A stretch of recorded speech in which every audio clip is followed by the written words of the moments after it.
Aurora looking to collapse. Big Eternal Guard set down by Deposit. And they're in the middle of all of this. Ejected the glorious pathway. 2 go down just like that. Aurora, a man down. Yue just respawned. Edward very low. Flicker. But here comes Demon Kite. Here comes the re-engage. Reggie very low. Loses out to Edward. Trading out for D. Disengage. And there's the Lucas. Oh, they know. Lucas so good against the Hilda. Yeah, it's really, really good against the Hilda. Well, I mean, at the very least, he can try and win his lane. Aurora on the blue side up against Evos Holy on the red. This is so good. It just dawned on me that more teams are doing this. The Jawhead leash. Look at this. As soon as the Demon Kite goes to his orange, it's down to like 10th of its health. Yep, that's the beauty of Jawhead, right? Super fast clear, and UA getting hard shoved in, unfortunately. Expected at level 1. Let's look at the emblems to see if there's anything interesting. Wilderness Blessing to kind of keep up instead of Tenacity. So big difference between Deposit as well as UA. On the bottom side, we're not seeing, well, actually, no Weapon Masters at all. It's going to be Magic Shop just to make sure to get some discounts here. Now, Demon Kite trying to hit level 4 as soon as possible as Reggie has already gotten chunked out pretty hard at level 2 against Edward, who's playing a very strong lane against them. Yep, the whole Lucas beats up Hilda happens more when he gets the items, happens more in team fights because it's easier to do things and to break up lineups more as a Lucas than it is a Hilda. There is going to come a point where an Edward is more just a glorified ward or, you know, like core killer in Deposit and Erlan, but that's neither here nor there just yet. Yeah, but in terms of his emblem setup as well, he's opting to go for the concussive blacks. He kind of wants to keep up with the Hilda in case they do get that initial push. But let's not forget the fact that, you know, the rotation coming in from Demon Kite was towards the bottom side of the map. So giving pressure up isn't actually that bad of an idea since Albert, now that he's here, holding up a large area to hopefully catch Edward off. Did they find him? They did! And that is going to be first blood. A 4-man kill squad taken down. Mr. Consistent. They're a man down for this first turtle take, and still, Aurora are marching in. They're going to try. Pretty bad odds for them, and I think that after the initial take here, Albert, he's very comfortable. Like most junglers we've seen so far, would rather rush getting level 5 before actually doing the turtle, but Evos Holy, they don't mind rushing it as soon as possible because at minimum, they're only losing one small camp on the top side of the map rather than the entirety of the top side. They timed it well. They took down Edward, counted it up. If we blitz this, Orange wouldn't have spawned just yet, and Demon Kite at best would only steal that small camp. Great win for Evos Holy. Again, first blood for free, plus 500 gold up. So far, gold lane a little mum. Will Demon Kite try to even that odd? Because I would assume that Edward will try to leave that bottom lane, XP lane, faster. Got a steal? Oh, that's good. Okay. Yeah. Keeping it close. Keeping it as close as possible. Demon Guy has a very slight EXP as of right now over Evos' Holy Albert here. He will be hitting level 7 pretty soon, but it's very minor, very minute. We'll see whether it's going to compound later down the line.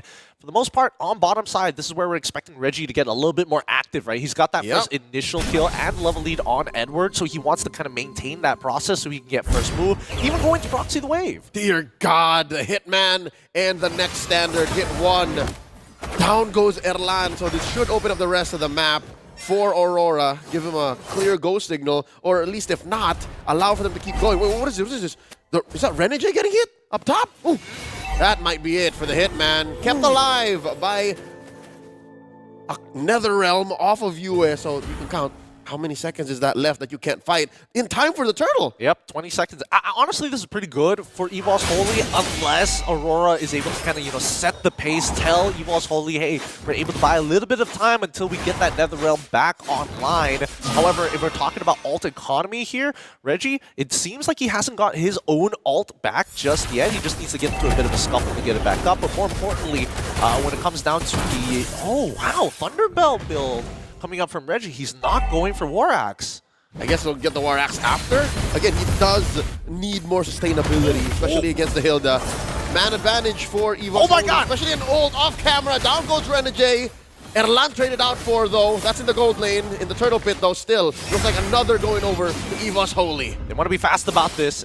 Edward is going to get stunned up, but really he's not the main target here. And it looks like Aurora, yes, they are definitely playing for the Domain Kite route rather than the Demon Kite route. They just need Demon Kite to just be consistently farming. Once he gets the Holy Crystal, he's going to be doing some hard work and labor for his team. But in the meantime, Domain is scaling very fast. It seems like both teams are calculating what they're giving up. Renegade spots one, goes for the Unstoppable Force, the Ejector, spent in. He's going to go down here. Oh, another round just come off a cooldown at the perfect time. In comes Demon Kite. Trying to take one down, trade it out for Rome. For Rome, they're still going underneath the turret. They let go. Demon Kite down to a fifth of his health. They're playing with the range, and both teams, to some extent, are dive comps up until Domain Kite comes in. So Domain Kite not being in here changes that dynamic. It does, but in terms of tempo, they did get the bot tier 1 turret for their troubles despite trading supports, while Evos Holy was able to actually cover that top side. So structural damage has been dealt by Evos Holy. However, Deposit getting put to 1 here by Edward. They're not going to lose their mid turret, are they? Looks like it should be fine. Aurora are thinking twice. It looks like they put so much work in the top lane, and that bottom lane push by Erlan, very sneaky, went in too fast, and I don't think that was down the schedule for them. They weren't ready for that. Yeah, it looks like they're heading back up to the top side. They're not 100% sure where Key is. They know he's on towards the bottom side. And since they were up top earlier, they saw Albert. He probably cleared up his top side, so they know that a majority of members should be bot coming up river. Renegade spots one, make that two. Says, all right, they're on their way up here. So far, besides Edward, it's like it's Evos Holy who gets to these bushes first. Yeah. Oh, Renegade. Renegade's trying to sneak in between the cracks here. I'm not sure whether Reggie saw Renegade tailing him earlier, but now that the turtle is going to be spawning on the bot side, as expected, Domain clearing up that top side, he might participate in the upcoming battle. Big chubby wave set in by the next standard, and here comes the turtle. Final one scored by Evos Holy. Aurora looking to collapse. Big Eternal Guard set down by Deposit.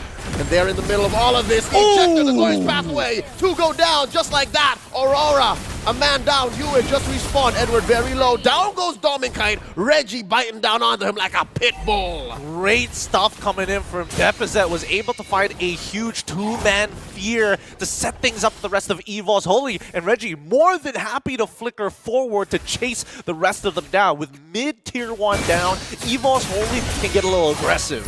This Lucas pick by Evos Holy at the very last slot, paying dividends. 302 right now on the formerly known as Fluffy.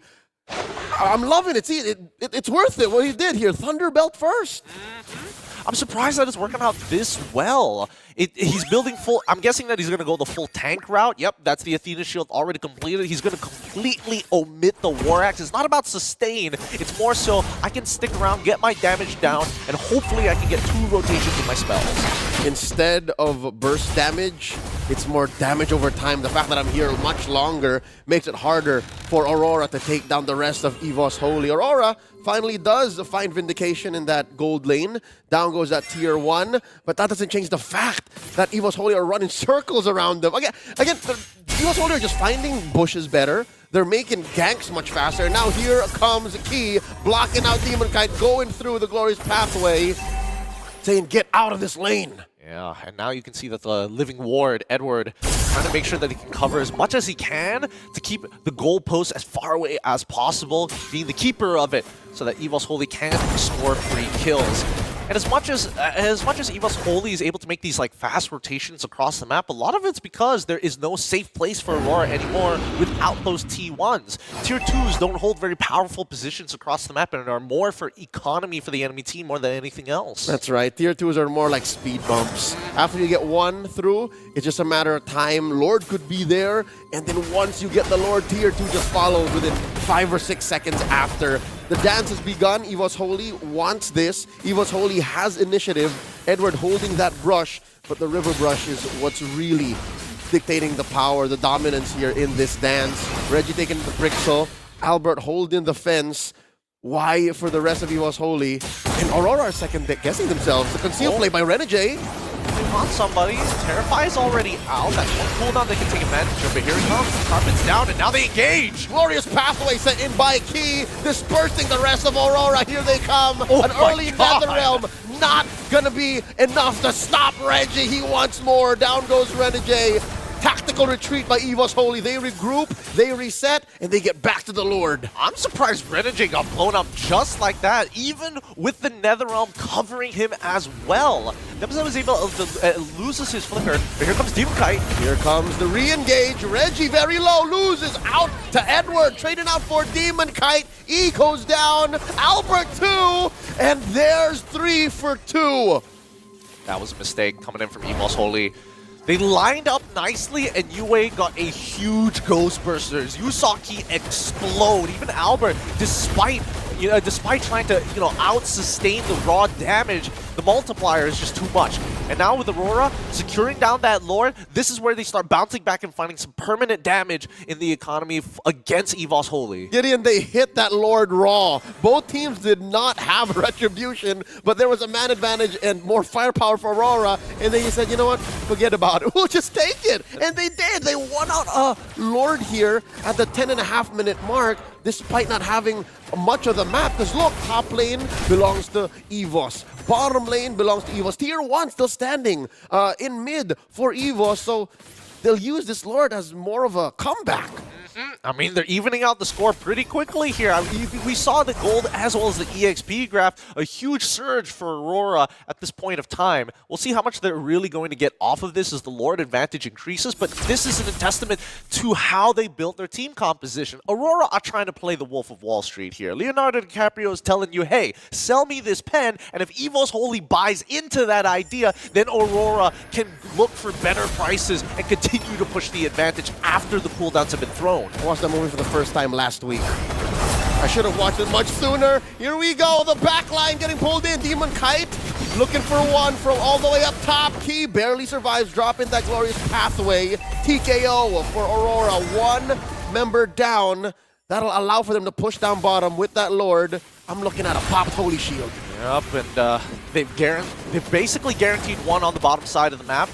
Curious to see whether or not topside is gonna also collapse as well. Very good coverage from the side of Evos Holy. But you can see that the tier 2s are collapsing very, very fast. Aurora is more than happy to take it. They are sitting on a 2,000 gold lead, approaching 3, and the map is looking blue. Holy Shield still intact for top. Oh no, wow, they all just went. Oh well, we're past the 12-minute mark, so now Evos Holy has to be extra careful. They do have to understand that since the map has shrunk, they're losing their tier 2s. Albert has to say goodbye to his orange buff here. Might even also be the purple. Yeah, I mean, at least Albert is already at level 15. You're just losing a little bit of gold. The EXP doesn't really matter to you at this point. And when we're looking at the gold, honestly, not too far away from each other. Both Demon Kite as well as Albert already at past the 8.5k mark. 3 items already completed. However, there is not enough MR built on the side of Evos Holy. Only 1 Athena shield has been completed, and that might cause a couple of problems once those electrifying beats land. And the majority of this 3k gold lead is on Demon Kite and Erlan. So not just MR you have to think about, but even this, the Antique Kiras. This is going to be key for Reggie to survive these head-on dogfights. Yeah, it's going to be a matter of execution. And I think that Evos Holy, they have to hold on to their cooldowns for as long as possible until they can guarantee something from Aurora. 2.9k lead for now, but look at the convoy coming in from Evos Holy. They cannot just have people separated. And the same goes for Aurora, but they can have a wider spread. So far, I'm liking how Edward is actually adjusting. He's not as... Oh, wait. Oh, all right, he checks in. All right. See how conservative he is as a Hilda? Usually when Hilda's just running around. Edward's just that consistent. Edward just knows that, all right, I need to stay here, hold my ground. They'll be here somewhere nearby. And he uses that to his advantage. He's forcing Evos Holy to respond first, to make the first move. He's doing the legwork to sell that pen, right? He's like, I'll give you a Thunderbelt stack, but you gotta, come on, you gotta give me something here. Let me know where the other 2 are. Tell me. Tell me. As you can see, top side, a big wave is amassing, and Aurora knows this as well, with the bottom side ready to get shoved in at any time. They're going to let Domang sit on top of it for now until we see a response from Evos Holy. Oh, they're going to send Erlan to take care of it. I guess that's one thing Evos Holy have considered. The conceal coming in from Renegade, the flicker, they catch one, ejector, onto Key, dropping the glorious pathway. EG making this all so much harder. Edward finds deficit, the flicker back, the blast from Reggie, and they lose 2 just as quickly. the Lord back in the sights of Aurora. A decisive decision coming in from Aurora's side. As soon as Harith Erlan shows on that top, instantly Conceal and Renege will start the play. Now, keep in mind, while this is happening, Edward is getting right in front of Depozet's face. He needs to make sure that he minimizes the damage being done by him, and more so the rest of his team doesn't get hit by the fear. Oh man, it's not just the pen he's selling, he's also forcing Erlan to put out his ult. That's the Zaman Force down already, just by standing in that bush. Exactly. Inhibitors are still going to stand for now. Let's see what the setup is, because again, we see that RORA are trying to keep Evos Holy back, not trying to get all the waves to collapse at the same time. They're doing their best, and it looks like it's going to be successful, at least for mid, right? Look at how far out this wave has gone through, and they'll be welcoming this enhanced Lord with enough time to clear bottom and mid. Evos Holy holding on to all of their inhibitors. Lord's going to crash, but at least it's going to still keep that turret safe. Yeah, oh, Reggie might be in some trouble, quickly having to unleash the beast as quickly as possible to keep himself alive. Good use of the cooldowns here. And I think that Evos Holy, we're getting into the final phase of this game. Evos Holy's got some really great high ground defense, and Aurora doesn't necessarily want to just freely dive underneath inhibitor turrets. They are conservative. Again, I think it's Edward who's telling everybody, all right, relax, relax. Let's not throw this game. We got a great lead, about 5,000 gold. Let's make sure that Yue has enough damage even, right? Because he's, what, short 2 items. Let's make sure that Domenkite says, okay, let's go. I could sell my boots. Extra firepower. Aurora are waiting for this Lord coming up in about a minute and change. It's going to be a tough fight here, because now it's starting to equalize. I think the only issue is that the Depozet doesn't have any penetration when it comes down to his magic damage. And even so, I think the Wishing Lantern is going to do more than enough, especially against the frontliners of Aurora. They can't just hover around for too long anyways. And looking at Reggie, he needs one more bit of physical defense. I'm guessing this is an immortality, so that he has one more stop click before the Unleash the Beast. So maybe he can even Unleash the Beast first and then force out all the damage and all the ults from Aurora so that he can come in for one more fight. Keep in mind that Reggie is opting to go for the Flicker instead of going for traditional Vengeance, right? So if Aurora overcommit towards Reggie's side and he's able to kind of, push the backline forward into Evos Holy, that could cause a lot of problems. And I think Aurora is trying to maintain that balance of, we need to chunk him out, but we also can't give him too much space. I reckon, best case scenario, he forces out an early Netherrealm. Like, that's why he uses Flicker. So that it's either my immortality or your ult. Make my day, Yue. Pick your poison. They got to make these trades. And for now, RORA just waiting for the right opportunities, waiting for the next Lord, just to make sure that they can hold Evos Holy hostage. Ideally, they would have liked to take at least one of those inhibitor turrets, especially on the long lane, right? Just to re-simulate what happened in the previous. Hold on. Renege down to a fifth of his health. Eternal Guard already dropped in just to answer Edward. Zaman Force as well spent out. That's both teams using a good chunk of their ults because of that surprise engagement in this River Brush. Okay, but that's pretty huge, right? Because Depozet's ult takes a lot longer to come back online in comparison to the Zaman Force, which is already back up. So now Aurora have an opportunity. They're chasing Edward. Another Zaman Force dropped in. Edward does find the brush. Erlan pulled away. Yue looking for a pull. Look at Renege with the ejector. Finds one. Forces out the dub. And they do get it. Netherrealm. Down goes Albert to the back line. Demonkite dancing all around him. Reggie and the rest of Evos Holy are retreating. Down goes Erlan. Defensive. Eternal Guard. Not going to be enough to push back the Northern Lights. 2 left, Reggie and Depozet. Aurora might go for the finish. Oh man, you're gonna need a bigger umbrella here. You can't try to block the lights out with just your fingers. They'll slip through the cracks, and the battle lines just crumbled so quickly. You see that Reggie is even trying to keep Yue back, and it's just not enough. Once Depozet is out of position, you can't get an effective ult down. Finally a penetration up top. The inhibitor crumbles. Mid lane up next on the docket. The base is exposed. 2 waves crashing through. A fight underneath the base. Reggie's trying. Deposit's trying. The base is gonna go a crumbling. Game 1 goes to Aurora. Nicely played by Aurora. Really taking their time, really clean game, and most importantly, really breaking right through those battle lines. Talk about playing for Domain Kite instead of Demon Kite, and you guys hit the nail on the head once more this game. It was Domain Kite for the majority of it, and then when Demon Kite was ready,